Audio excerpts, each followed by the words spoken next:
பெரியார்களே, அல்லாஹ் சுப்ஹானஹு தஆலா இந்த உலகத்தில் ஒரு மனிதனுக்கு கொடுக்கக்கூடிய ஆக பெரிய ஒரு பாக்கியங்களில் ஒன்றுதான் அல்லாஹு தஆலா அந்த மனிதனுக்கு பிள்ளையுடைய பாக்கியத்தை அல்லாஹ் கொடுக்கிறான். பிள்ளை பாக்கியம் என்பது, குழந்தை பாக்கியம் என்பது இது அல்லாஹுடைய நியமத்துகளில் ஒன்றாக இருந்து கொண்டிருக்கிறது. நாம் எதிர்நோக்க இருக்கக்கூடிய மாதம் ஹஜ்ஜுடைய காலம். இது துல்ஹிஜ்ஜா, துல்காதா, இந்த மாதங்கள் எல்லாம் ஒரு குழந்தை, ஒரு குடும்பத்துடைய வரலாறுகள் பேசப்படக்கூடிய ஒரு மாதம். ஒரு குடும்பத்துடைய சரிதைகளை முன்வைத்து செய்யப்படக்கூடிய அமல்களுடைய மாதம்.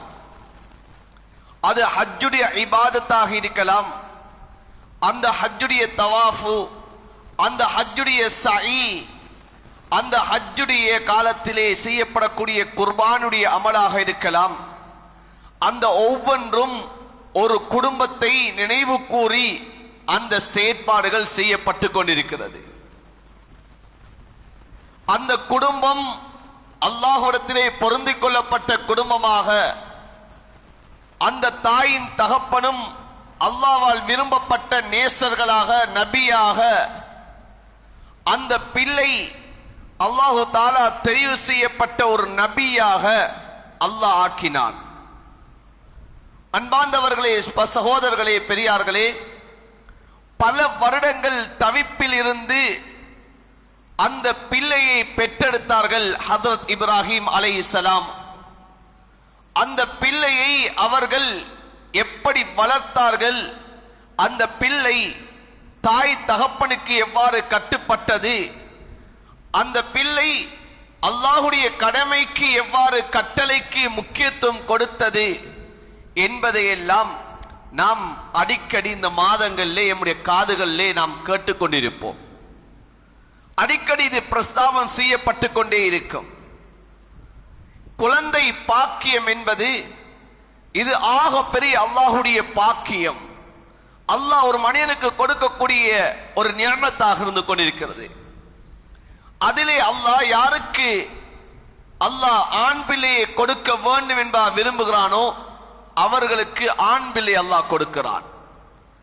யாருக்கு பெண் பிள்ளையை கொடுக்க வேண்டும் என்பா விரும்புகிறானோ எஹபுலிமை யஷா இனாசா, அவர்களுக்கு அல்லாஹ் பெண் பிள்ளையை கொடுக்கிறான். இன்னும் தான் விரும்பியவர்களுக்கு இரண்டையும் சேர்த்து கொடுக்கிறான். இன்னும் சிலரை அல்லாஹ் வித மலடிகளாக, பிள்ளை பாக்கியம் அற்றவர்களாக அல்லாஹ் ஆக்கி விடுகிறான் என்பதை குர்ஆன் தெளிவாக பேசுகிறது. எனவே உலகத்திலே ஆண் பெண் இரண்டு பேரையும் அல்லாஹ் ஜோடிகளாக படைத்திருக்கிறான். அந்த ஜோடிகள் மூலமாக இந்த உலகத்திலே அல்லாஹ் சந்ததிகளை பெருக்குகிறான், குழந்தை பாக்கியங்களை கொடுக்கிறான். அந்த குழந்தைகளில் ஆண் குழந்தைகளும் இருக்கிறார்கள், பெண் குழந்தைகளும் இருக்கிறார்கள். இரண்டு பேருடைய விடயத்திலும் எவ்வாறு நடக்க வேண்டும், அவர்களை எவ்வாறு உருவாக்க வேண்டும் என்பதை குர்ஆன் தெளிவாகவும் ஹஜ்ரத் ரசூலுல்லாஹி ஸல்லல்லாஹு அலைஹி வஸல்லம் அவர்கள் அவர்களுடைய வாழ்க்கையிலே இதனை விரிவாக எங்களுக்கு தெளிவுபடுத்தி இருக்கிறார்கள். அன்பார்ந்தவர்களே, சகோதரர்களே, அதில் நாம் இன்று பார்க்க வேண்டிய ஒரு விடயம்தான் குர்ஆன் பெண்களை பற்றி தனியாக பேசுகிறது.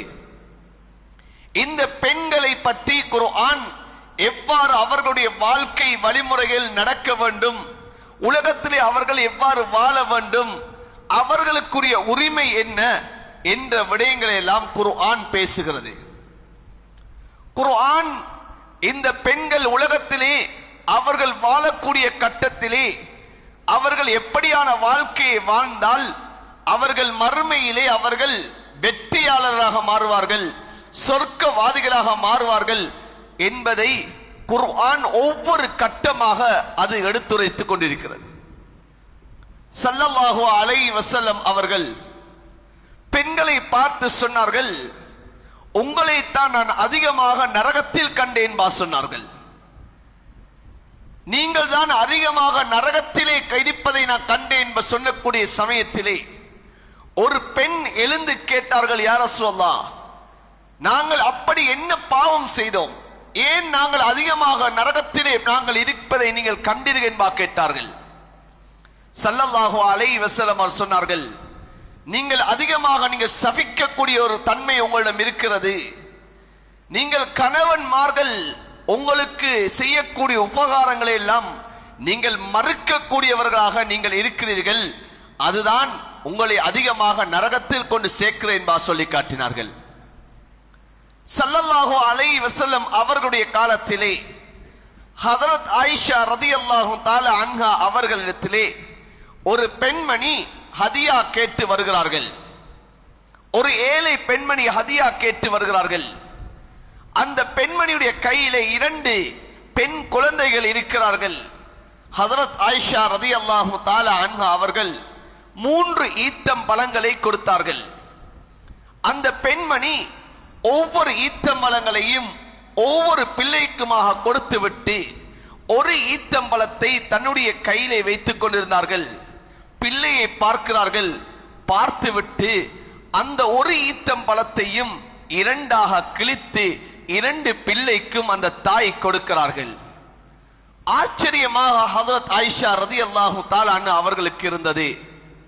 ஹதரத் ஆயிஷா ரலியல்லாஹு தஆலா அன்ஹா அவர்கள் ஹதரத் ரசூலுல்லாஹ் தன்னுடைய கணவர் வந்தவுடன் ஸல்லல்லாஹு அலைஹி வஸல்லம் அவர்களிடம் நடந்த சம்பவத்தை, ஆச்சரியத்தை சொல்லி காட்டினார்கள். ஸல்லல்லாஹு அலைஹி வஸல்லம் அவர் சொன்னார்கள், அந்த பிள்ளைகள் மூலமாக அந்த தாய் நரகத்தை விட்டும் அவள் பாதுகாக்கப்படுவாள். அந்த பிள்ளைகள் அந்த தாயை அந்த நரகத்தை விட்டும் காக்கக்கூடிய பிள்ளைகளாக மாறும் என்ற விடயத்தை ஸல்லல்லாஹு அலைஹி வஸல்லம் அவர்கள் சொல்லி காட்டினார்கள். புகாரி முஸ்லிம்லே வரக்கூடிய ஹதீஸ், ஸல்லல்லாஹு அலைஹி வஸல்லம் அவர் சொன்னார்கள், மனுபுதுலிய மினல் பனாத்தி பிஷைஇன் ஃபஅஹ்ஸன இலைஹின்ன குன்ன லஹு சித்ரம் மினன் நார்.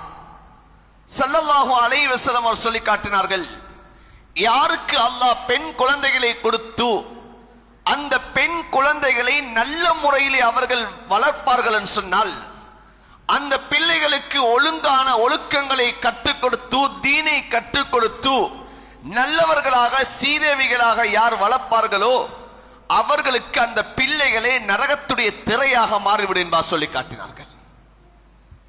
நரகத்துடைய திரையாக அந்த பிள்ளைகள் மூலமாக அந்த தாய் தகப்பன் அந்த பிள்ளைகள் மூலமாக தன்னை நரகத்தை விட்டும் அவர்கள் காத்துக் கொள்வார்கள் என்பா சொல்லி காட்டினார்கள்.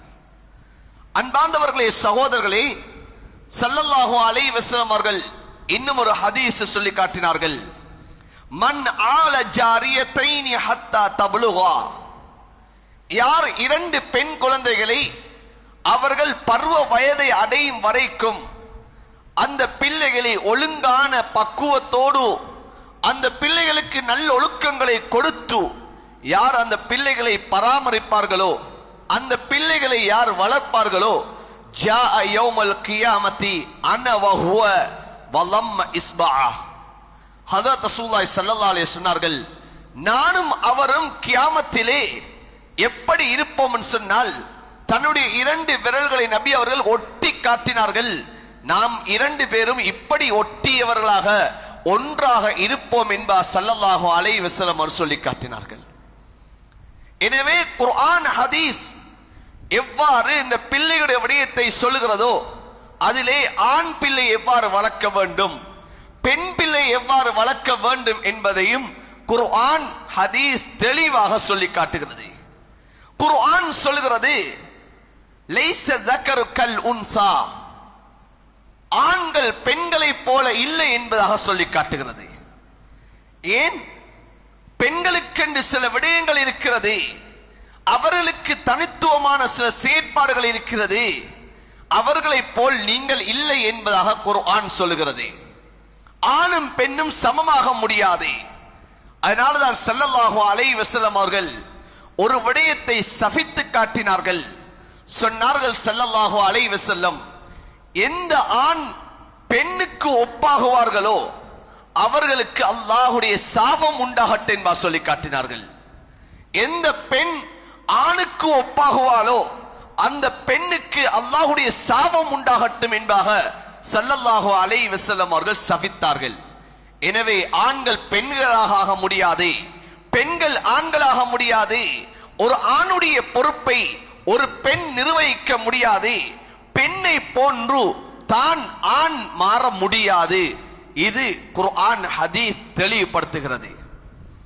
எனவே குர்ஆன் பெண்களுடைய விடயத்தில் மிகவும் கவனம் செலுத்தியிருக்கிறது. அந்த பெண்ணுடைய ஒழுக்கம், அந்த பெண் உலகத்தில் எப்படி வாழ வேண்டும் என்பதையெல்லாம் குர்ஆன் சொல்லுகிறது.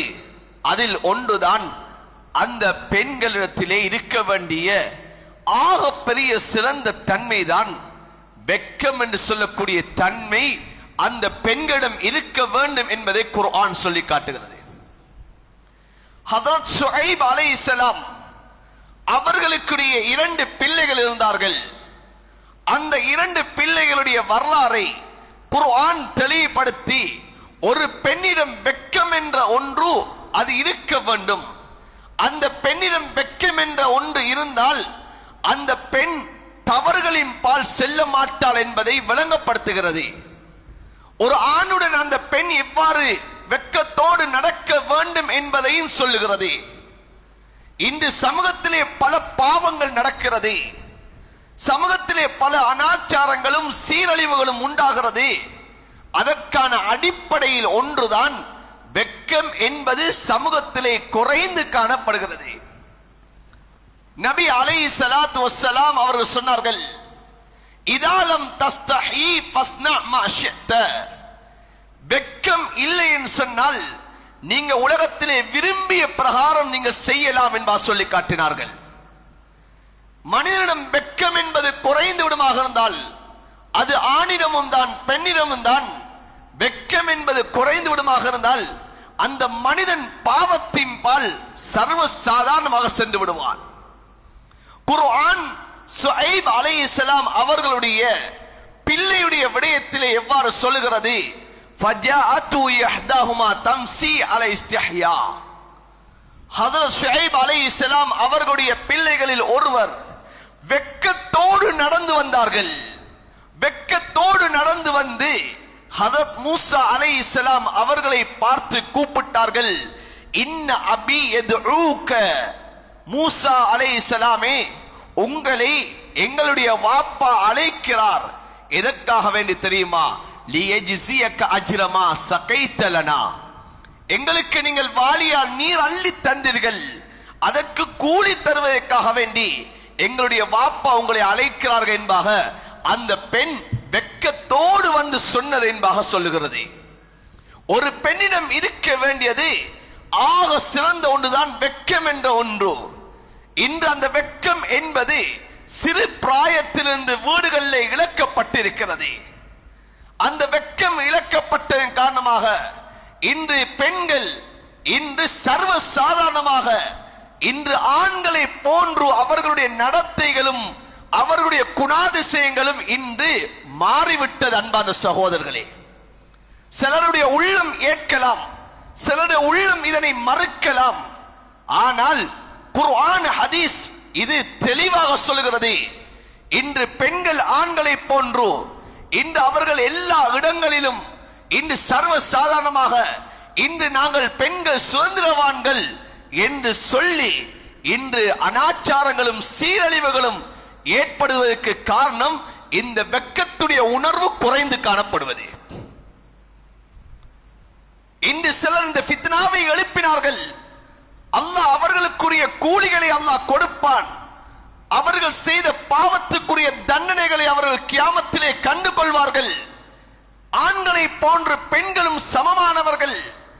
ஆண்களுக்கு என்ன உரிமை இருக்கிறதோ அந்த உரிமை பெண்களுக்கும் இருக்கிறது என்ற வாதாட்டங்களை எல்லாம் முன்வைத்து இந்த பெண்களுடைய வாழ்க்கையை இன்று சீரழித்து விட்டார்கள். அது உலமாக்களாக இருந்தாலும் சரியே, இந்த கருத்தை எல்லாம் எந்தெந்த உலமாக்கள் எல்லாம் சொன்னார்களோ அவர்களும் கியாமத்துடைய நாளையில் அல்லாஹ்விடத்திலே இதனுடைய கூலியை அவர்கள் பெற்றுக் கொள்வார்கள்.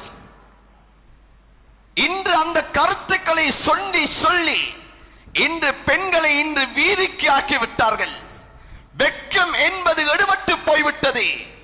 இன்று அதனால் பெண்கள் சர்வ சாதாரணமாக ஆண்களோடு அவர்களுடைய தொடர்புகளாகிவிட்டது. வெட்கம் என்ற உணர்வு இழந்ததன் காரணமாக இந்த ஆண்களோடு சர்வ சாதாரணமாக உரையாடக்கூடிய தன்மை உருவாகிவிட்டது. குர்ஆன் சொல்லுகிறது, ஹஜ்ரத் ஷுஐப் அலைஹிஸ்ஸலாம் அவர்கள் தன்னுடைய பிள்ளையை ஒழுக்கத்தோடும் வெட்கத்தோடும் அவர்கள் வளர்த்தார்கள். அந்த பிள்ளைகள் ஒரு ஆணுடன் கதைப்பதற்கு வெட்கப்பட்டது. எப்படி அவரை நான் கதைப்பது? வாப்பா தான் சொல்லுகிறார்கள், மகளே நீங்கள் அவரை கூட்டிக் கொண்டு வாருங்கள் என்பார் சொல்லுகிறார்கள். வாப்பாவுடைய கட்டளையின் பிரகாரம் அந்த மனிதரை கூட்டிக் கொண்டு வருவதற்கு கூட வெட்கத்தோடு தான் அந்த பிள்ளைகள் சென்றது என்பதை குர்ஆன் சொல்லுகிறது. மூசா அலைஹிஸ்ஸலாம் அந்த அழைப்பை ஏற்று அந்த ஷுஐப் அலைஹிஸ்ஸலாம் அவர்களிடம் செல்லக்கூடிய சமயம் அந்த பிள்ளைகள் அந்த ஆணுக்கு முன்னால் செல்லவும் இல்லை. பெண்கள் அந்த பிள்ளைகள் பின்னால்தான் வெட்கத்தோடு அந்த பிள்ளைகள் சென்றது என்பதையும் குர்ஆன் தெளிவுபடுத்துகிறது. வெட்கம் என்ற ஒன்று இருக்குமாக இருந்தால் அந்த சர்வ சாதாரணம் என்ற அந்த தன்மை, ஆண்களோடு சகஜமாக பழகக்கூடிய அந்த தன்மை அந்த பெண்ணிடம் குறைந்து காணப்படும். 2 தசாப்தங்கள், ஒரு தசாப்தத்துக்கு முன்னதாக நாம் பார்த்தோம் சொன்னால், வீதிகளில் ஒரு ஆண் சென்றாலே பெண்கள் முக்காடை போட்டுக் கொள்வார்கள். வெளியிலே நிற்கக்கூடிய பெண்கள் வீட்டுக்குள்ளே சென்று விடுவார்கள், ஏன் ஆண்கள் வருகிறார்கள் என்று சொல்லி. இன்னும் சொல்ல போனால், தன்னுடைய மகளை திருமணம் முடித்த மருமகன் அந்த மாமிக்கு மகனை போன்று, ஆனால் அந்த மகளுடைய அந்த தாய் தன்னுடைய மருமகனை கண்டால் கூட ஒளிந்து அந்த தாய் அந்த மருமகனுக்கு முன்னால் வராமல் தான் ஒரு குமரியை போன்று இருக்கக்கூடிய காலம் ஒன்று இருந்தது. இப்பவும் இல்ல, மாஷா அல்லாஹ், சில பெண்கள் அப்படியே தான் இருக்கிறார்கள். ஆனால் இன்று காலம் மாறி மாறி எந்த அளவன் சொன்னால், இந்த வெட்கத்துடைய குறைபாடு இன்று அந்த மணமகள் தன்னுடைய மனைவி யாரு, தன்னுடைய மாமி யாரு, அவர் தன்னுடைய தாயை போன்று என்ற அந்த அந்தஸ்து இந்த சமூகத்திலே இழந்து விட்டது. காரணம் என்ன? இந்த வெட்கத்துடைய குறைபாடு. அன்பான சகோதரர்களே, இன்று தன்னுடைய மனைவியை பார்ப்பதை போல இன்று எத்தனையோ மருமகன்மார்கள் இன்று தன்னுடைய மாமிமார்களை பார்க்கிறார்கள். ஏன்? இந்த வெட்கத்துடைய குறைபாடு. ஒரு தாய் எப்படி இருக்க வேண்டும் என்ற அந்த தன்மை அந்த தாயிடம் அது குறைந்து காணப்படுகிறது. இன்று தன்னுடைய பிள்ளையை போன்று தானும் ஆடைகளை அணிந்து இன்று பிள்ளை கிழவியை போன்றும் இன்று தாய் இன்று குமரியை போன்றும் காணப்படக்கூடிய சூழல் உருவாகி விட்டது. காரணம் இந்த வெட்கத்துடைய குறைபாடு. இதனால் சமூகத்திலே இன்று ஃபித்னாக்களும் இன்று சீரழிவுகளும் இன்று அதிகம் காணப்படுகிறது. எனவேதான் குர்ஆன் முதலாவதாக பெண்களுக்கு சொல்லக்கூடிய விடயம் என்ன தெரியுமா? ஒரு பெண் வெட்கம் உள்ளவளாக இருக்க வேண்டும். அந்த வெட்கம் தான் அந்த பெண்களை பாவத்தை விட்டும் தடுக்கும் என்பதை குர்ஆன் தெளிவுபடுத்துகிறது. இரண்டாவதாக குர்ஆன் ஒரு பெண்ணை பார்த்து சொல்கிறது, அந்த பெண்ணுடைய நடை, அந்த பெண்ணுடைய நடை அது கம்பீரமாக இருக்க வேண்டும். அந்த பெண்ணுடைய நடை மூலமாக ஆண்களை ஈர்க்கக்கூடியதாக அந்த பெண்ணுடைய நடையும் இருக்கக்கூடாது என்பதை குர்ஆன் சொல்கிறது. எவ்வாறு சொல்கிறது? ஃபலா யضربن بأرجلهن ليعلم ما يخفين من زينتهن. நீங்கள் கால்களை எடுத்து வைத்து நடக்கக்கூடிய கட்டத்தில் உங்களுடைய கால்களில் நீங்கள் கொலுசுகளை கூட நீங்கள் போட்டுவிடக் கூடாது. கால் கொலுசுகளை போட்டாலும் அந்த நடக்கக்கூடிய கட்டத்தில் சத்தம் வந்துவிடும். நீங்கள் சத்தம் வந்துவிட்டால் உங்களை நீங்கள் மறைக்கக்கூடிய விடயங்கள் எல்லாம் அது தெரியப்பட்டு விடும் என்பதாக குர்ஆன் சொல்லுகிறது. எந்த அளவு ஒரு பெண்ணை பாதுகாப்பதற்காக வேண்டி குர்ஆன் சொல்லக்கூடிய விடயம். ஆனால் இன்று எம்முடைய பெண்கள் எம்முடைய பிள்ளைகளை நாம் எப்படி வெளியிலே அனுப்புகிறோம்? எப்படி அனுப்புகிறோம்? அன்பார்ந்தவர்களே, சகோதரர்களே, பெண்ணுடைய நடையில் கூட ஃபித்னா இருக்கிறது. எனவே அந்த நடையை நீங்கள் எப்படி நடக்க வேண்டும் என்பதையும் குர்ஆன் சொல்கிறது. அந்த நீங்க நடக்கக்கூடிய நடை அடுத்தவர்களுக்கு கவர்ச்சியான நடையாக இருக்கக்கூடாது. அடுத்தவர்கள் உங்களை உற்று நோக்கக்கூடிய அந்த நடையாக இருக்கக்கூடாது என்பதை குர்ஆன் சொல்கிறது. ஏன்? ஃபித்னா வந்துடக்கூடாது. ஸல்லல்லாஹு அலைஹி வஸல்லம் அவர்கள் தன்னுடைய இறுதி கட்டத்திலே சொன்ன வார்த்தை என்ன தெரியுமா? மா தரக்து பஅதி ஃபித்னத்தன் அதர்ர அல ரிஜாலி மினன் நிஸா. ஸல்லல்லாஹு அலைஹி வஸல்லம் அவர்கள் சொன்னார்கள், என்னுடைய மௌத்துக்கு பிறகு இந்த சமூகத்திலே ஆக பெரிய ஃபித்னாவாக, ஆண்களுக்கு மிகவும் தீங்கிழைக்கக்கூடிய ஒரு ஃபித்னாவாக பெண்களை தவிர நான் எந்த ஒன்றையும் விடவில்லை என்பார் சொல்லி காட்டினார்கள். ஒரு பெண்ணுடைய ஃபித்னா அது ஆண்களுடைய ஈமானை அது பாதிக்கும், குடும்பத்துடைய நிலைமையும் பாதிக்கும் என்பதை ஸல்லல்லாஹு அலைஹி வஸல்லம் அவர்கள் சொல்லி காட்டினார்கள். எனவே அந்த பெண் உலகத்திலே நடக்கக்கூடிய கட்டத்தில் எப்படி நடக்க வேண்டும் என்பதை குர்ஆன் சொல்லுகிறது. அது மாத்திரமா, ஒரு பெண் அவசியம் ஏற்படுகிறது, ஒரு ஆணோடு கதைக்க வேண்டிய ஏற்படுகிறது என்று சொன்னால் அந்த ஆணோடு அந்த பெண் எவ்வாறு கதைக்க வேண்டும்? நளினமாக கதைக்க முடியாது. தான் வளமையாக தாய் தகப்பனுடன் தன்னுடைய கணவனுடன் கதைக்கக்கூடிய அதே பாணியில் அதே தொனியில் அவர்கள் கதைக்க முடியாது. குர்ஆன் சொல்கிறது, ஃபலா தஹ்லஅன பில் கௌல், நீங்க வளமையா பேசுற மாதிரி பேசாதீங்க. ஏன்? ஃபயத்மா அல்லதி ஃபீ கல்பிஹி மரத், நீங்கள் யாரோடு பேசுகிறீர்களோ அவர்களுடைய உள்ளத்திலே நோய் ஏற்பட்டுவிடும், அவர்களுடைய உள்ளத்திலே உங்களை பற்றிய அந்த கவர்ச்சி ஏற்பட்டுவிடும், ஃபித்னா உருவாகிவிடும். எனவே நீங்கள் அவர்களோடு பேசக்கூடிய கட்டத்தில் நீங்கள் கம்பீரமாக பேச வேண்டும். ஒரு ஆணோடு, ஒரு அந்நிய ஆணோடு நீங்க பேசக்கூடிய கட்டத்தில் ஒரு ஆணுடைய தொனியை போன்று நீங்கள் கம்பீரமாக பேச வேண்டும், நளினமாக பேசக்கூடாது என்பார் சொல்லுகிறது. இன்றைக்கு பேச்சு மூலமாக ஃபித்னா, இன்னைக்கு எத்தனையோ வீடுகளில் எத்தனையோ இடங்களில், இன்று கணவன்மார்கள் இல்லாத இடங்களில் இன்று பெண்களுக்கு எத்தனையோ விதமான தொடர்புகள். எதனால் அன்பான சகோதரர்களே?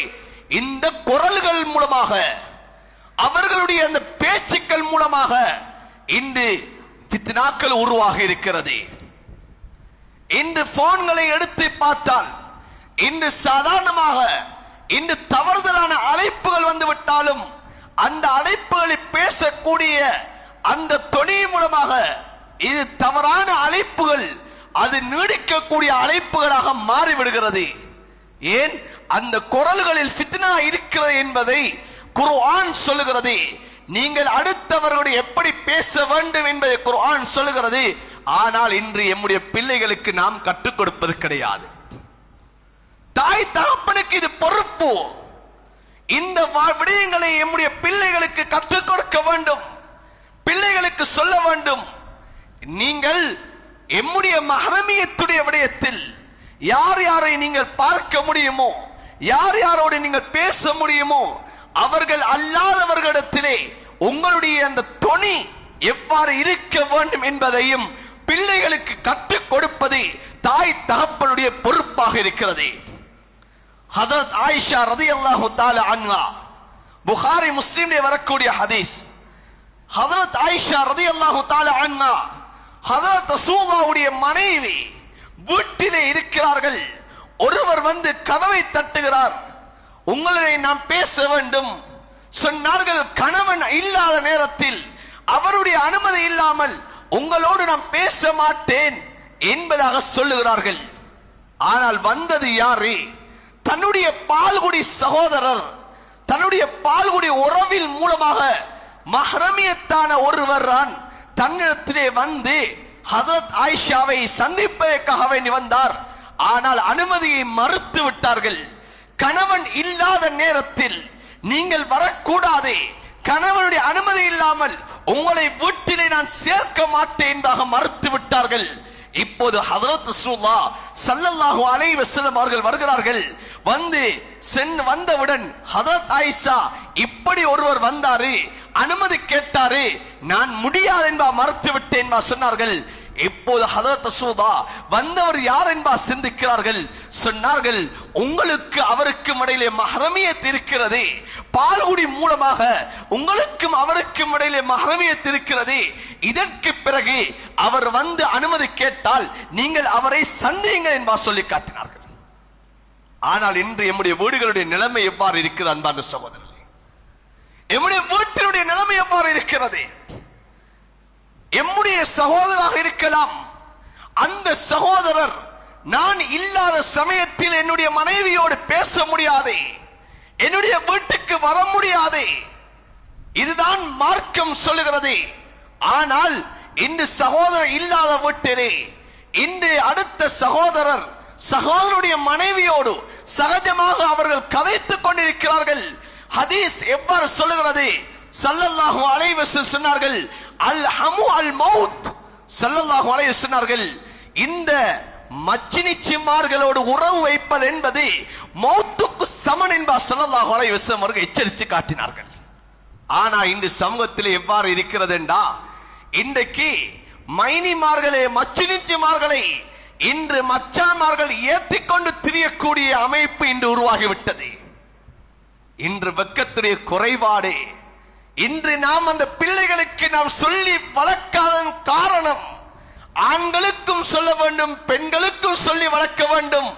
அந்த வளர்ப்பினுடைய குறைபாடு இன்று சமூகத்திலே இந்த பாவம், இது பாவமே அல்லாதே போன்று நடந்து கொண்டிருக்கிறது. இதை பற்றி பேசினால் இன்று கொஞ்சம் பேருக்கு ஜீரணிக்காது, கொஞ்சம் பேர் உள்ளம் ஏற்காது. மனதுக்குள்ளால் நாம் இன்று என்னை பற்றி ஏசிக் கொண்டிருப்பீர்கள். காரணம் என்னன்னு சொன்னால், இந்த சமூகத்திலே இந்த பாவமே இல்லாதே போன்று இன்று மாறிவிட்டது, சர்வசாதமாகிவிட்டது. மாமனார் சொல்வது, கொஞ்சம் மைனிய கொஞ்சம் முன்னுக்கு டியூட்டர்ல ஏற்றிக்கொண்டு விட்டுட்டு வாங்களே என்று சொல்றது, மச்சான் ஏற்றிக்கொண்டு போறது வாரது. ஹதீஸ் எவ்வாறு சொல்லுகிறது அன்பான சகோதரர்களே? மௌத்துக்கு சமம் என்பா சொல்லுகிறது. மௌத்துக்கு சமம். அது பெரியம்மாவுடைய மகனாக இருந்தாலும் சரி, சாச்சாவுடைய மகனாக இருந்தாலும் சரி, பெரியப்பாவுடைய மகனாக இருந்தாலும் சரி, அன்பார்ந்தவர்களே சகோதரர்களே, அந்த பிள்ளைக்கு மகரம் கிடையாது. ஒரு பிள்ளை தன்னுடைய பெரியம்மாவுடைய மகனையும் திருமணம் முடிக்கலாம், சாச்சாவுடைய மகனையும் திருமணம் முடிக்கலாம், பெரியப்பாவுடைய மகனையும் திருமணம் முடிக்கலாம். இதுதான் குர்ஆன் ஹதீஸ் சொல்கிறது. மரம் அவர்கள் நானா தம்பியாக உறவு முறையை வைக்கலாம், ஆனால் அவர்களுக்கு இந்த இடத்திலே மஹ்ரமியத் என்பது கிடையாது. ஆனால் இன்று நாம் என்ன செய்கிறோம்? எம்முடைய வீடுகளில் எம்முடைய பிள்ளைகளை யாருடன் நாங்கள் ஏற்றி அனுப்புகிறோம்? எவர்களோடு அவர்களை நாங்கள் அனுப்புகிறோம் என்பதை நாம் சிந்தித்தோமா அன்பான சகோதரர்களே? இந்த பிள்ளைகளுக்கு நாம் சொல்லி வளர்த்தோமா? பிள்ளைகளே, நீங்கள் இவர்களோடு இப்படித்தான் நடக்க வேண்டும், இவர்களோடு இப்படித்தான் நடக்க வேண்டும், உங்களுக்கு இவர்கள் தான் உங்களோடு பேசலாம், நீங்கள் அவர்களை பார்க்கலாம் என்று சிறு பிராயத்திலிருந்து நாம் வளர்த்திருந்தோம் என்றால், அன்பான சகோதரர்களே, பிள்ளைகள் எத்தனை வயதானாலும் சரி, எந்த இடத்துக்கு சென்றாலும் சரி, அந்த பிள்ளை பாவத்தின் பால் செல்ல மாட்டாது. அந்த பிள்ளை அந்நியவர்களோடு தொடர்பை வைக்க மாட்டாது. அந்த பிள்ளை அஜ்னபியத்தான ஆண்களோடு தனிமையில் ஆக மாட்டாதே. ஏன்? சிறு பிராயத்திலிருந்து ஊட்டி வளர்த்தது, அந்த சிறு பிராயத்திலிருந்து உள்ளத்தில் பதிந்தது. அந்த ஈமானுடைய உணர்வை சஹாபாக்கள், நபி அவர்கள் அந்த ஈமானியத்தான உணர்வை கொடுத்தார்கள். ஸல்லல்லாஹு அலைஹி வஸல்லம் அவர்களுடைய வீட்டுக்கு வருகிறார்கள். ஹஜ்ரத் ஆயிஷா ரலியல்லாஹு தஆலா வீட்டுக்கு வருகிறார்கள். வளமையாக தனக்கு முன்னால் வந்து கொண்டிருந்த ஒரு பெண்மணி, சிறுமி, நபி அவர்களை கண்டவுடனே ஓடி மறைந்து விடுகிறார்கள். ஹஜ்ரத் ஆயிஷாவுடைய வீடு எங்களை போன்ற பங்களா அல்ல, பல ரூம்கள் அல்ல. அந்த வீட்டிலே இன்றும் ஹஜ்ரத் ஆயிஷாவுடைய வீடுதான் இன்று ஹதரத் ரசூலுல்லாஹ்வுடைய, ஹதரத் அபூபக்கருடைய, ஹதரத் உமருடைய ஜனாசா இருக்கக்கூடிய அந்த மஸ்ஜித் நபவியில் இருக்கக்கூடிய அந்த அளவுதான் அந்த ஹதரத் ஆயிஷா ரலியல்லாஹு தஆலா அன்ஹா அவர்களுடைய வீடு. இந்த வீட்டிலே அந்த பெண்மணி நபியை கண்டவுடன் ஒளிகிறார்கள். ஹதரத் ரசூலுல்லாஹ் ஸல்லல்லாஹு அலைஹி வஸல்லம் அவர்கள் ஹதரத் ஆயிஷா ரலியல்லாஹு தஆலா அன்ஹா அவர்களை பார்த்து கேட்டார்கள், இந்த பெண்மணி வயதுக்கு வந்து விட்டார்களா, பருவ வயதை அடைந்து விட்டார்களா என்று கேட்டார்கள். ஹதரத் ஆயிஷா ரலியல்லாஹு தஆலா அன்ஹா சொன்னார்கள், ஆம் யா ரசூலுல்லாஹ் என்று சொன்னவுடன் ஹதரத் ரசூலுல்லாஹ் தன்னுடைய போர்வையில் ஒரு துண்டை எடுத்து கொடுத்தார்கள். அந்த பெண் முக்காடை அணிந்து கொள்ளட்டும் என்பா சொல்லி காட்டினார்கள். அன்பான சகோதரர்களே, பெரியார்களே, ஆனால் இன்று அந்த பெண் பருவ வயது அடைந்து விட்டால் ஒரு காலம் வீட்டை விட்டு பெண்கள் வெளியிலே வரமாட்டார்கள். வாப்பா என்றாலும் பெண்ணுக்கு ஒரு வெட்கம் வரும். தன்னுடைய சகோதரரிடத்தில் கூட முன் வர மாட்டார்கள். ஏன், இப்போது புதிதாக எனக்கு ஏதோ ஏற்பட்டு விட்டது என்ற ஒரு தயக்கம், அந்த பெண்கள் முன் வர மாட்டார்கள். ஆனால் நேற்று பருவ வயது அடைந்த பெண் இன்று வீதியில் நிற்கிறார்கள், இன்று வீதியில் உலாவிக் கொண்டிருக்கிறார்கள். இது இன்று சமூகத்திலே இன்று காணப்படுகிறது. ஹதரத் ரசூலுல்லாஹ்வுடைய வெட்கம் எவ்வாறு இருக்கும் தெரியுமா? கான ரசூலுல்லாஹ் ஸல்லல்லாஹு அலைஹி வஸல்லம் அஷத்த ஹயா மினல் ஹித்ரி ஃபி மினல் அத்ராய் ஃபி ஹித்ரிஹா. ஹதரத் ரசூலுல்லாஹ் ஸல்லல்லாஹு அலைஹி வஸல்லம் அவர்கள் எந்த அளவு வெட்கப்படுவார்கள் சொன்னால், ஒரு பருவ வயதை அடைந்த ஒரு பெண், அந்த பெண் எந்த அளவு வெட்கப்படுவாளோ அதை விட அதிகம் வெட்கம் உள்ளவர்கள் தான் ஸல்லல்லாஹு அலைஹி வஸல்லம் அவர்கள். ஆனால் இன்று சமூகத்துடைய நிலைமை எவ்வாறு இருக்கிற அன்பான சகோதரர்களே, நாம் இதனை நம்முடைய பிள்ளைகளுக்கு, நம்முடைய பெண் பிள்ளைகளுக்கு நாம் சொல்லி வளர்த்தோம் என்றால் சமூகத்திலே இந்த ஃபித்னாக்கள் ஏற்பட மாட்டாது. சமூகத்திலே நம்முடைய பிள்ளைகள் சீரழியக்கூடிய நிலைமை ஏற்பட மாட்டாது. சமூகத்திலே நம்முடைய பிள்ளைகள் அது இன்னும் ஒரு ஆணோடு தொடர்பை வைக்கக்கூடிய நிலைமை உருவாக மாட்டாது. அந்நிய ஆண்களோடு தொடர்பு வைக்கக்கூடிய அந்த சூழல்களை அந்த பிள்ளைகள் தவிர்த்து கொள்ளக்கூடிய பிள்ளைகளாக மாறிவிடும். ஏன், ஆரம்பத்திலிருந்து அந்த பிள்ளைகளுக்கு உள்ளத்திலே ஈமானை ஊட்டுகிறோம், அந்த பிள்ளைகளுக்கு ஒழுக்கத்தை கற்றுக் கொடுக்கிறோம். ஆனால் இன்று வீடுகளிலே பிள்ளைகளையும் தாயும் தகப்பனும் சேர்ந்து கொண்டு எதனை பார்க்க வேண்டுமோ அதை கூட நாம் பார்க்காமல் நாம் என்ன செய்கிறோம், அவர்கள் தாயும் தகப்பனும் பிள்ளையுமாக சேர்ந்து பார்க்க கூடாத விடயங்களை எல்லாம் நாம் இன்று பார்த்து கொண்டிருக்கிறோம். இப்போது எப்படி இந்த பிள்ளைகளுக்கு நாம் ஒழுக்கத்தை கற்றுக் கொடுப்பது? இந்த பிள்ளைகளுக்கு மஹரமியத்தை எப்படி கற்றுக் கொடுப்பது? தகப்பன் தாய் சொல்ல வேண்டும். அது டிவியில் போகக்கூடியதாக இருக்கலாம், எம்முடைய கையடக்க தொலைபேசியில் வரக்கூடிய படங்களாக இருக்கலாம், அது காணொளிகளாக இருக்கலாம். தாயும் தகப்பன் சொல்ல வேண்டும், இவர்களை பார்ப்பதற்கு உங்களுக்கு அனுமதி கிடையாது. குர்ஆன் உங்களை பார்த்து சொல்லுகிறது, மகளே, குல்லில் முஃமினீன யகுல்லூ மின் அப்சாரிஹிம் வயஹ்ஃபது ஃபுரூஜஹும் என்பதாக ஆண்களை பார்த்தும் குர்ஆன் சொல்லுகிறது, அந்நிய பெண்களை கண்டால் பார்வையை தாழ்த்திக் கொள்ளுங்கள். மகளே, உங்களை பார்த்தும் குர்ஆன் சொல்லுகிறது, குல்லில் முஃமினாத் யகுல்லுன மின் அப்சாரிஹின்ன வயஹ்ஃபல்ன ஃபுரூஜஹுன்ன. முஃமினான பெண்களே, அந்நியவர்களை கண்டால் உங்களுடைய பார்வையை நீங்கள் தாழ்த்திக் கொள்ளுங்கள், உங்களுடைய அஃபங்களை நீங்கள் பாதுகாத்துக் கொள்ளுங்கள் என்பா குர்ஆன் சொல்கிறது. எனவே நாம் அந்நியவர்களோடு இப்படித்தான் நடக்க வேண்டும், அஜ்னபியத்தானவர்கள் இப்படித்தான் நடக்க வேண்டும், எம்மளோடு மகரம் இல்லாதவர்களை நாம் பார்த்து விடக்கூடாது மகளே என்பதாக நாம் சிறிய பிராயத்திலிருந்து வளர்த்திருந்தோம் என்றால், அன்பார்ந்தவர்களே, எம்முடைய பிள்ளை டியூஷனுக்கு போகலாம், காலேஜுக்கு போகலாம், யூனிவர்சிட்டிக்கு போகலாம், பாடசாலைக்கு போகலாம், எம்முடைய பிள்ளை அஜ்னபியத்தானவர்களோடு தொடர்பு வைக்க மாட்டாது. அந்த பிள்ளை அந்நியவரோடு சர்வ சாதாரணமாக பழக மாட்டாது. ஏன், சிறு வயதிலிருந்து பழக்கியது. ஆனால் இந்த நிலைமை மாறுவதற்கான காரணம் தாயும் தகப்பனும். அன்பான சகோதரர்களே, இதனை சொல்லாமல் வளர்த்தது ஏன்? அதற்கு நாம் நேரம் கொடுக்கவில்லை, இதனை நாம் கற்றுக்கொள்ளவில்லை. இது இப்போதுதான் சிலருக்கு இதுதான் புதிதாக இருக்கலாம், பேசக்கூடியது இப்போதுதான், எப்படி ஹஜ்ரத் ரசூலுல்லாஹ் வஃபாத்தானதுக்கு பிறகு ஹஜ்ரத் உமர் ரலியல்லாஹு தஆலா அவர்கள் வாளை ஏந்தி கொண்டு யார் நபி மௌத்தாகி விட்டார் என்பார் சொல்கிறார்களோ அவர்களை கழுத்தை நான் துண்டிப்பேன் என்பதாக ஹஜ்ரத் உமர் வைராக்கியத்தோடு இருந்தார்கள். சொன்னார்கள், எப்படி மூசா அலைஹிஸ்ஸலாம் அல்லாஹ்வை தரிசிப்பதற்காக வேண்டி அல்லாஹ்வோடு உரையாடுவதற்காக வேண்டி தூர் சீனாவுக்கு போனார்களோ அவ்வாறு தான் ஹஜ்ரத் ரசூலுல்லாஹ் போயிருக்கிறார்கள், வருவார்கள் என்பார் சொன்னார்கள்.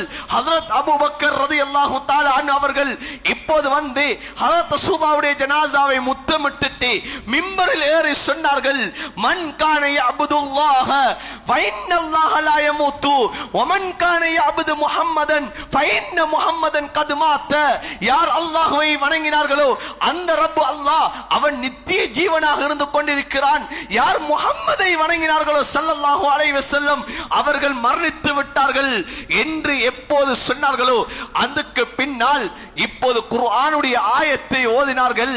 நபியே, நீங்களும் ஒரு நாள் மௌத்தாக கூடியவர்கள் தான், நிச்சயமாக ஒவ்வொருத்தருக்கும் மரணம் இருக்கிறது என்ற குர்ஆனுடைய ஆயத்தை ஹஜ்ரத் அபூபக்கர் ரலியல்லாஹு தஆலா அவர்கள் மிம்பரிலிருந்து ஓத சமயத்திலே இப்போதுதான் இந்த குர்ஆனுடைய ஆயத்தை கேட்பதை போன்றிருக்கிறது என்பதாக அந்த சஹாபாக்கள் சொன்னார்களோ அதே போன்றுதான் அன்பார்ந்தவர்களே, சகோதரர்களே, சிலருக்கு சொல்லக்கூடிய விடயம் புதிதாக இருக்கலாம், இவ்வளவு காலமும் எங்களுக்கு அறியாத விடயங்களாக இருக்கலாம். ஆனால் நாம் இதனை படிக்காத குற்றம் அன்பான சகோதரர்களே, இதை நாம் தெளிவு பெறாதனுடைய குற்றம். இதனை எல்லாம் மிம்பரிலே அரை மணித்தியாலத்துக்குள்ளால் பேசி முடிக்க முடியாதே. ஒரு பெண்களுடைய விடயத்தை பற்றி அரை மணி நேரம் 40 நிமிடத்திலே இனி பேசி முடிக்கக்கூடிய விடயம் அல்ல. இதனால் ஏற்படக்கூடிய விளைவுகள் என்ன என்பதை பற்றி நாம் அறிந்து கொள்ள வேண்டும். எனவேதான் குர்ஆன் ஹதீஸ் இவ்வாறு சொல்லி காட்டுகிறது. குர்ஆன் பெண்களை பார்த்து சொல்லுகிறது, அவர்களுடைய ஆடையுடைய விடயத்திலே குர்ஆன் சொல்லுகிறது, வலா யுபதீன ஸீனத்தஹுன்ன இல்லா மா ظஹர மின்ஹா வல்யத்ரிப்ன பிஹுமூரிஹின்ன. குர்ஆன் சொல்லுகிறது, உங்களுடைய ஆடை அலங்காரங்களை நீங்கள் வெளிப்படுத்த வேண்டாம் என்பா குர்ஆன் சொல்லுகிறது.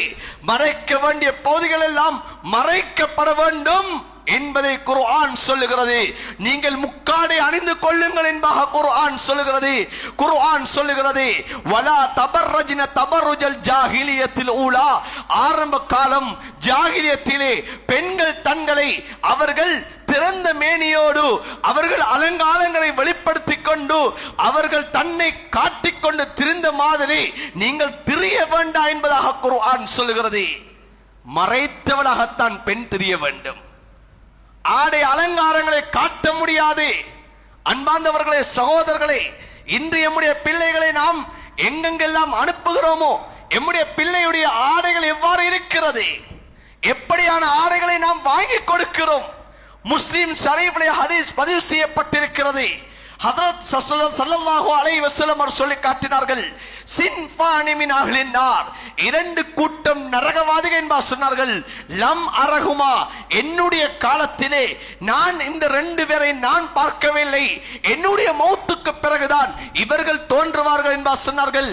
அதில் ஒரு கூட்டத்தை நபி அவர்கள் சொன்னார்கள், நிசாஉன் காசியாத்துன் ஆரியாத்துன் முமைலாத்துன் மாயிலாத் வரூசுன் கஸ்னிமத்தில் புக்தில் மாயிலா.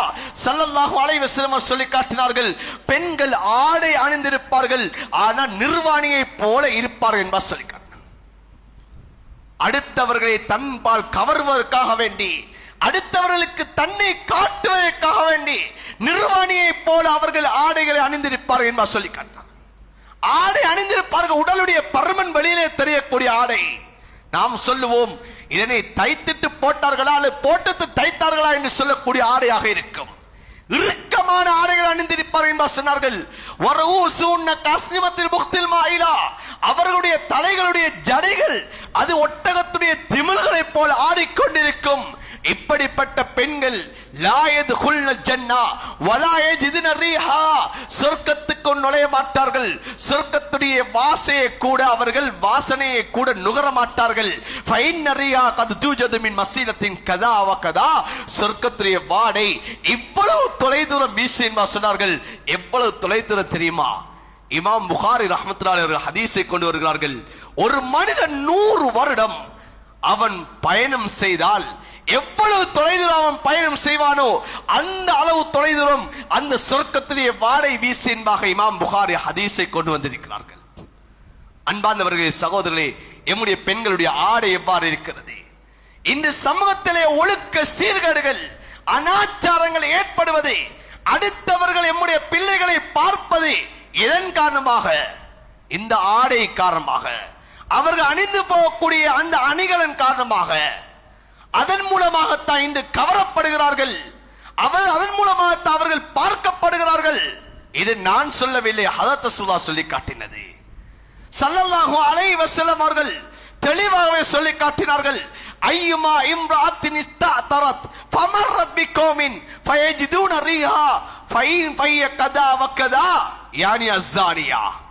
ஸல்லல்லாஹு அலைஹி வஸல்லம் சொன்னார்கள், எந்த பெண்மணி நறுமணத்தை பூசிக்கொண்டு அவள் பாதையால் செல்லுகிறாள், அவள் ஒரு இடத்தை அடைகிறாள் என்று சென்றக்கூடிய சமயத்தில் அதனை அடுத்தவர்கள் அந்த பெண்ணுடைய வாசனையை நுகர்ந்தாலும் சொன்னால் அந்த பெண்மணி விபச்சாரி என்பா சொல்லி காட்டினார்கள். இன்னைக்கு வீடுகள்ல இருந்து நாங்க தான் இன்றைக்கு வீட்டுல எங்க பெண்களுக்கு நறுமணங்களை வாங்கி கொடுக்கிறது. இன்னைக்கு குளோன்கள் செண்டுகளை நாங்க தான் வாங்கி கொடுக்கிறோம், பெர்ஃபியூம்களை நாங்க தான் வாங்கி கொடுக்கிறோம். பிள்ளை மனம் மணக்க போகணும் என்பாக நாங்க சொல்லுகிறோம். ஆனா இதனால நாங்க என்ன செய்யறோம்? பெத்து வளர்த்த பிள்ளைய நாங்க இன்னைக்கு விபச்சாரிகளை ஆக்கி கொண்டிருக்கிறோம். இன்னைக்கு இந்த பிள்ளைகளுக்கு நாங்க சொல்றோமா? பிள்ளை வாங்கி கேட்குது, சொல்லுது பிள்ளை, அந்த பிள்ளை இப்படியான பெர்ஃபியூம் பாவிக்குது, எனக்கு வாங்கி தாங்க வாப்பா என்று சொல்லக்கூடிய சமயத்துல எந்த வாப்பா நாங்க சொல்லி இருக்கிற மனசை தொட்டு கேட்கணும். அன்பார்ந்தவர்களே, சகோதரர்களே, பிள்ளை நான் உன்னை விபச்சாரி ஆக்க நான் விரும்ப இல்ல, ஸல்லல்லாஹு அலைஹி வஸல்லம் இதனால ஃபித்னா இருக்கு என்பா சொன்னாங்க. இதை நீங்க பாவிக்க கூடாது எத்தனை தாய் தகப்பன் சொல்லி இருக்கிறோம். அன்பார்ந்தவர்களே, சகோதரர்களே, இன்று நாம் பிள்ளைகளை எப்படி வளர்க்க வேண்டும்? குர்ஆன் பெண்களை பார்த்து சொல்லுது, வலா தன்கிகுல் முஷ்ரிகாத், ஆண்களையும் பார்த்து சொல்லுது. பெண்களை பார்த்து குர்ஆன் சொல்லுது, வலா தன்கிகுல் முஷ்ரிகீன், ஆண்களே நீங்கள் முஷ்ரிக்கான ஆண்களை பெண்களை நீங்கள் திருமணம் முடிக்காதீர்கள். பெண்களை பார்த்து குர்ஆன் சொல்லுகிறது, பெண்களே நீங்கள் முஷ்ரிக்கான ஆண்களை நீங்கள் திருமணம் முடிக்காது என்பா குர்ஆன் சொல்லுகிறது. ஆனா இன்றைக்கு எவ்வாறு சமூகத்தில் நடக்கிறது தெரியுமா? இன்றைக்கு மதம் மாறப்படுகிறது. இன்று இஸ்லாமிய ஆண்கள் இன்று மாற்று மதத்துக்கு போகிறார்கள். இன்று இஸ்லாமிய பெண்கள் இன்று மாற்று மதத்தோடு இன்று சேருகிறார்கள். அன்பார்ந்தவர்களை, நாளுக்கு நாள் இன்று பத்திரிகைகளை பார்க்கக்கூடிய சமயத்திலே கண்ணீர் சிந்தக்கூடிய அமைப்பு உருவாகிறது. இன்று ஏன் காரணம்? அன்பார்ந்த சகோதரர்களே, இந்த பிள்ளைகளை நான் எப்படி வளர்க்க வேண்டுமோ அந்த ரீதியை நாம் வளர்க்காததான் காரணம். அவர்களுக்கு எதனை சொல்லிக் கொடுக்க வேண்டுமோ அதனை சொல்லிக் கொடுக்காமல் வளர்த்ததுதான் காரணம். இன்று சமூகத்திலே இவ்வாறான அனாச்சாரங்கள், சீரழிவுகள் இன்று சமூகத்திலே பரவிக்கொண்டு செல்கிறது. எனவே அன்பார்ந்தவர்களே, சகோதரர்களே, பெற்றோர்களே, வெளியிலே கேட்டுக்கொண்டிருக்கக்கூடிய தாய்மார்களே, எம்முடைய பிள்ளைகளை நான் எப்படி வளர்க்க வேண்டும்? ஸல்லல்லாஹு அலைஹி வஸல்லம் அவர்கள் எப்படி வளர்த்தார்கள்? அந்த சஹாபாக்கள், உத்தம சஹாபாக்கள் அந்த பிள்ளைகளை எப்படி வளர்த்தார்கள் என்பதை படிக்க வேண்டும். இதை சொன்னால் கொஞ்சம் பேருடைய உள்ளத்தில் வார என்ன தெரியுமா? அது ஒட்டகத்துடைய காலம், இது இப்ப மிலேனியத்துடைய காலம், நவீனத்துடைய காலம். இந்த காலத்திலே அந்த காலத்தை ஒப்பிட்டு எப்படி ஹஸரத் பேசுறன்பாக இப்பவே கொஞ்சம் பேருடைய உள்ளத்தில் அந்த எண்ணம் வந்துடும். ஏன்? அது ஒட்டகத்திலே காலம், அது நவீனம் இல்லாத காலம். வீட்டுக்குள்ள பூட்டி பூட்டி வளர்த்தாங்க, சொல்லி சொல்லி வளர்த்தாங்க. ஆனா இப்பதான் டெக்னாலஜி வளர்ந்த காலம், மிலேனியம் வளர்ந்த காலம். இப்பெல்லாம் இப்படியெல்லாம் போற செல்றதுக்கு, இப்படியெல்லாம் வளர்க்கறதுக்கு ஏலா என்று நாங்க எங்களுக்கு ஊட்டப்படுகின்ற அந்த சிந்தனைகள், அன்பான சகோதரர்களே, அந்த சிந்தனைகள் மூலமாகத்தான் இன்று எம்முடைய பிள்ளைகளை நாங்க பறிகொடுத்து கொண்டிருக்கிறோம். இந்த சிந்தனைகளை உள்ள வாங்கி வாங்கித்தான் இன்று நாங்க மார்க்கத்தை விட்டு ஒதுங்கி கொண்டிருக்கிறோம். இந்த மார்க்கத்தை விட்டு நாங்க தூரமாய் கொண்டிருக்கிறோம். இதனால எங்களுடைய பிள்ளைகளுடைய வாழ்க்கை, ஆண் பிள்ளையுடைய வாழ்க்கை, பெண் பிள்ளையுடைய வாழ்க்கை இன்னைக்கு அது சமூகத்தில் இன்றைக்கு நாங்க கண்ணீர் வடிக்கக்கூடிய அமைப்புக்கு இன்றைக்கு உருவாகி இருக்கிறது. ஏன்னா குர்ஆன் என்பது ஹதீஸ் என்பது காலத்துக்கு காலம் மாறுறது ஒன்று அல்ல.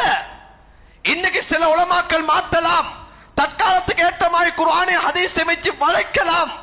ஆனா வளையக்கூடிய ஒன்று அல்ல.